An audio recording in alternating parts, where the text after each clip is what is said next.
Well, hello, Falcon fans. Welcome to another edition of BG Falcon Hockey Weekly. Ryan Vallon, head coach Chris Bergeron from the Bowling Green Falcon hockey team. Coach, it was the split against Bemidji State coming in on Thursday and Friday.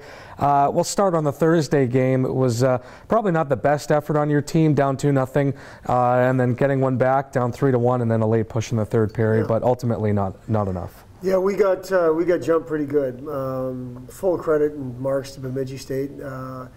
First time we've seen them this year. You know, I knew they'd lost a bunch of players over the course of the last, not only 1 year, but 2 years in terms of guys that have really made an impact in their program, and man, they haven't lost a beat as far as I'm concerned. I think the shots were 22-5 or something after the first period. If it's not for Ryan Bednar, it's probably 4 or 5-0. And one of those goals, the second goal of the period, is one that he'd probably want back. You know, so it's disappointing that we started the second half that way, but we hung in there and fought a little bit. We couldn't keep any momentum, even when we scored that goal to make it 2-1. It was plenty of time in the game left. It was in the first 10 minutes of the second period. Well, they turned around and scored right away and took the momentum right back. And then not only momentum, they just outplayed us. So then you find yourself looking for answers going into Friday. So then you move into Friday night, and it was the third time all season that your team had lost the first game, but came back and responded for the second game, and you guys did that. Yeah, our first 19 minutes of that period I thought were pretty good. 2-0 lead. The first 10 minutes were really good for sure. The reason I say 19 is we made a poor decision with the puck in the last minute of the first period, which led to a penalty against, just unnecessary.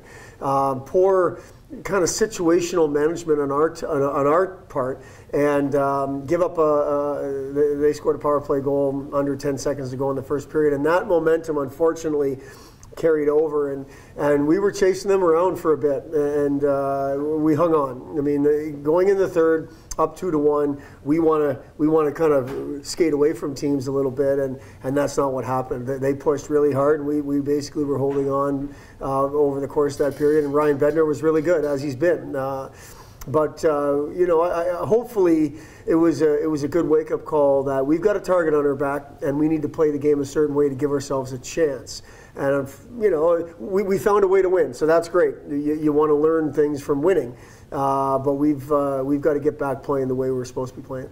Two individuals I want to talk about. One was just got an award, Lucas Craggs, for player of the month. It was for the HCA, and then another player I want to talk about, Taylor Schneider. Didn't have a weekly accolade, but still, it looked like he had a big of an impact out there for your team. He really did. Taylor has been probably one of those unsung hero type guys. He comes to work every day. He's been really good from start to finish of the season so far. I mean, normally consistency with freshmen is difficult.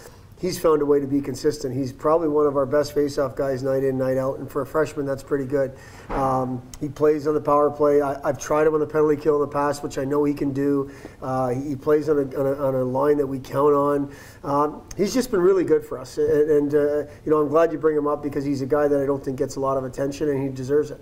And as far as Lucas goes, I mean, Lucas's game has just been really good, and I mean, him and Ryan got recognized as WCHA Players of the Month for December, and for him to get the National Offensive Player of the Month as far as the Hockey Commissioners Association goes, I think it's great. I want our players getting accolades. Their play basically deserves it, and they deserve it, and I'm happy for him to get recognized. On to this week, Michigan Tech going all the way up to Houghton, Michigan. What do you see from this Michigan Tech team that over the past couple of games they've struggled getting swept by Minnesota State? Well, we know how good Minnesota State is, so let's leave that there. Michigan Tech is a really good team. I think they're a little bit younger on the back end than they've been, but their forwards are really good. They just seem to continue to reload from a forward perspective, and I think Lucchini and Jackson are two of the best senior forwards there are in this league, and they will expose you if you're not ready to play. And we've gone up there and watched them play at times, and we've gone up there and played really well at times. So obviously, we want to be the latter. Our juniors and seniors played in the WCHA championship game there, so they've seen it as full as it'll ever be, and there really should be no surprises. And the bottom line is The first 2 games of the second half are behind us.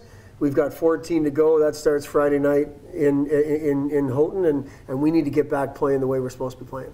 All right, well, games will be Friday and Saturday, both at 7:07 p.m. Of course, you can catch the pregame show at 6:37 p.m. I'll have that for you on the Falcon Radio Network. Head coach Chris Bergeron, thank you for sitting down with me, and we'll talk to you next week.